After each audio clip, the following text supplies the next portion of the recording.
تو اس پہ پھر عدلیہ نے جو معزز چیف جسٹس صاحب ہیں انہوں نے کہا تھا کہ ٹھیک ہے پھر آپ وقت لیں، ہم کسی قسم کی ہم آپ کو ہدایت تو نہیں دے رہے، مگر اگر آپ خود مشورہ کرنا چاہیں تو ہمارے دروازے اس کے لیے بھی کھلے ہیں، اور ویسے اگر آپ خود اس پہ پارلیمنٹ جو ہے وہ خود اس پہ کوئی نظر ثانی کرنا چاہے تو وہ بھی کر سکتی ہے۔ تو اس کے لیے انہوں نے کچھ اس معاملے کو آج ملتوی کر دیا۔ باقی جو آپ کا جو سوال تھا کہ کیا حکومت یہ سپریم کورٹ کی پریکٹس کو ریگولیٹ کر سکتی ہے، کوئی قانون سازی کر سکتی ہے، اس پہ میری رائے میں تو کم سے کم حکومت کو یہ بالکل جو پارلیمنٹ ہے اس کو یہ بالکل اختیار حاصل ہے کہ وہ پروسیجر کو ریگولیٹ کرے، چونکہ آرٹیکل 191 میں بڑا واضح طور پہ لکھا ہے کہ عدلیہ اس پہ رولز بنا سکتی ہے، مگر جو عدلیہ کے رولز ہوں گے وہ پریکٹس کو ریگولیٹ کرنے کے، وہ رولز جو ہیں وہ آئین اور قانون کے تابع ہوں گے۔ تو قانون نیچرلی قانون تو پارلیمنٹ ہی بناتی ہے، قانون سازی کا اختیار ان کے پاس ہی ہے، تو میں سمجھتا ہوں کہ کم سے کم ان کے پاس اختیار تو حاصل ہے۔ اچھا، آپ تو یہ فرما رہے ہیں، لیکن ہمارے پروگرام میں سابق اٹارنی جنرل خالد جاوید خان یہ کہہ چکے ہیں کہ سپریم کورٹ کے رولز میں کسی قسم کی ترمیم کا اختیار جو ہے وہ عدالت کو ہی ہے، اور اگر حکومت چاہتی ہے کوئی قانون بنانا تو اس میں اس کو عدالت سے مشاورت کرنی چاہیے۔ دیکھیں، میں خالد صاحب کی بڑی عزت کرتا ہوں، مگر ان کی رائے سے میں یوں اختلاف کرتا ہوں کہ جب جو آئینی شک ہے اس میں واضح طور پہ لکھا ہے کہ subject to the constitution and the law the supreme court may make rules, تو اس میں ایک کلیئر ایک ہائرارکی دی گئی ہے کہ سب سے اوپر آئین ہوگا، اس کے نیچے قانون ہوگا اور اس کے نیچے رولز ہوں گے۔ تو اگر جو لیجسلیچر ہے وہ اس قسم کی کوئی قانون سازی کرتی ہے تو رولز کو قانون کے تحت ہونا ہوگا، قانون کے نیچے ہونا ہوگا، قانون کو جو ہے وہ رولز کے نیچے نہیں آ سکتی۔ مگر اس میں ایک بات ضرور ہے کہ اگر قانون سازی کے ذریعے آئین جو لیجسلیچر ہے، اگر پارلیمنٹ ہے، اگر وہ اس قسم کا کوئی قانون بناتی ہے کہ جس میں عدلیہ کی آزادی سلب ہو رہی ہو، تو اس صورت میں نیچرلی پھر وہ ایک غیر آئینی اقدام ہوگا، اور اس پہ عدالت جو ہے اس پہ پھر اس کو سٹرائک ڈاؤن کر سکتی ہے۔ مگر وہ آپ کو کیس ٹو کیس بیسس پہ دیکھنا پڑے گا کہ وہ جو قانون سازی کی گئی ہے اس سے واقعتاً عدلیہ کی آزادی جو ہے وہ مجروح ہو رہی ہے یا اس نہیں۔ معاملے میں یہ جو موجودہ جو قانون ہے میں عرض کرنا چاہ رہا ہوں کہ جو پہلا قانون پاس کیا گیا تھا اس میں چیف جسٹس کی اختیارات کو ریگولیٹ کیا گیا تھا، اور اسی لیے عدالت نے اس پر اسٹے بھی دے دیا تھا، عدالت مطمئن نہیں تھی اس قانون سے۔ حکومت نے پھر اسی سے ملتا جلتا ایک اور قانون پاس کر لیا، اور اس میں بھی عدلیہ سے اس نے مشاورت نہیں کی۔ تو یہ جب عدالت سے متعلق، اس کی اختیارات سے متعلق قانون سازی ہو تو یہ بہتر نہیں ہوگا کہ حکومت چیف جسٹس صاحب سے، سپریم کورٹ سے مشاورت کر لے؟ دیکھیں، اکثر یہ ہوتا ہے کہ عدلیہ سے متعلق معاملات جو ہیں وہ اکثر انفارمل لیول پہ مشاورت کی جاتی بھی ہے، اور وہ صرف عدلیہ کی بات نہیں ہے، آپ کسی بھی فورسز کے حوالے سے، کوئی بھی کسی بھی ادارے کے حوالے سے اگر قانون سازی کر رہے ہوں تو اکثر پریکٹیکلی یہ دیکھا جاتا ہے کہ جو اس ادارے میں جو سرو کر رہے ہیں وغیرہ، ان سے مشاورت سے یہ ضرور ایک ایفیکٹ ہوتا ہے کہ اس میں آپ کا ایک بڑا انفارمڈ پکچر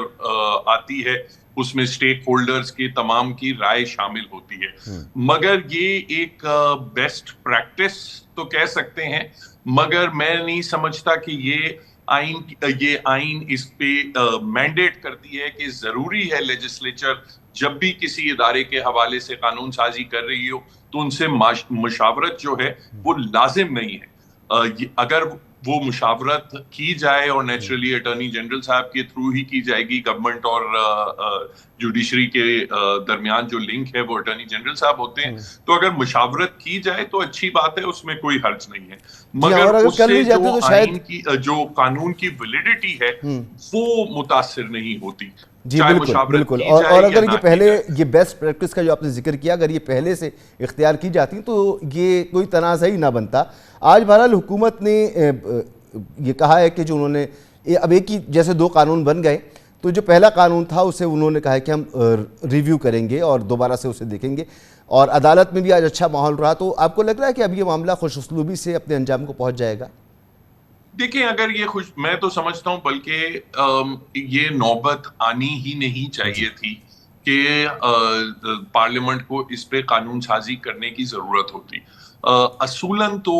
میں سمجھتا ہوں جب اعتراضات اٹھے چیف جسٹس صاحب کے اختیارات پہ, اور وہ اعتراضات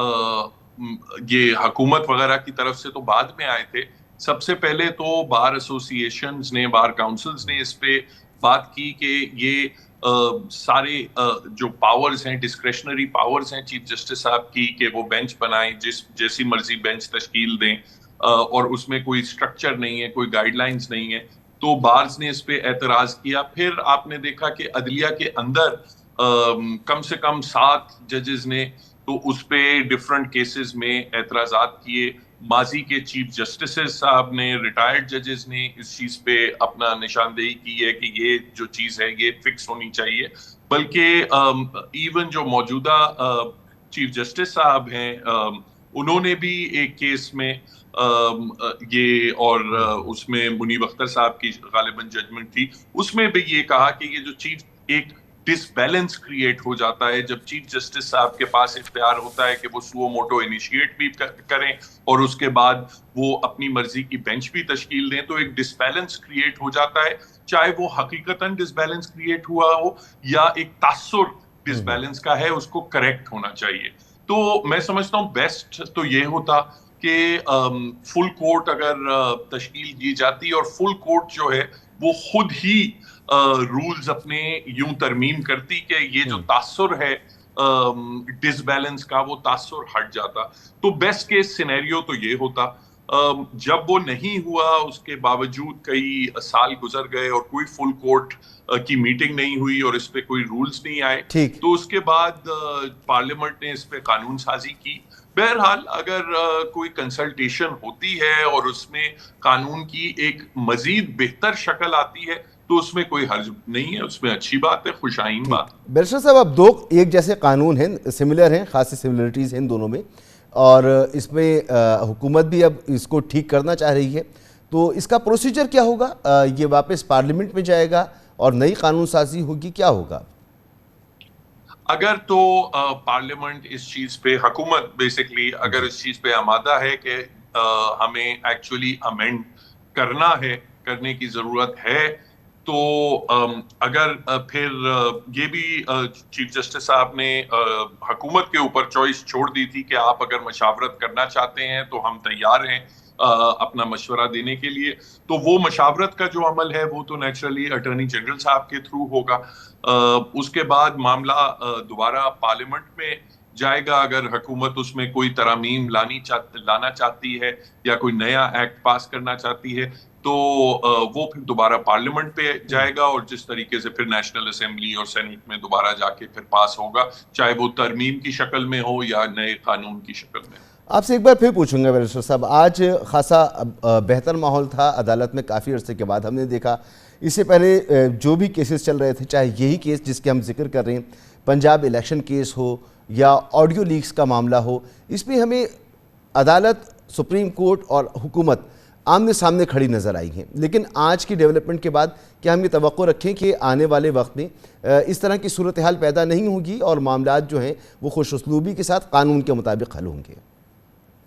دیکھیں, ہونا تو یہی چاہیے کہ کسی بھی اداروں کے درمیان تصادم جو ہوتا ہے وہ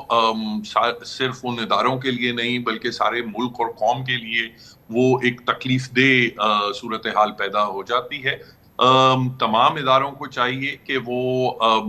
میکسیملسٹ جو پوزیشن ہوتی ہے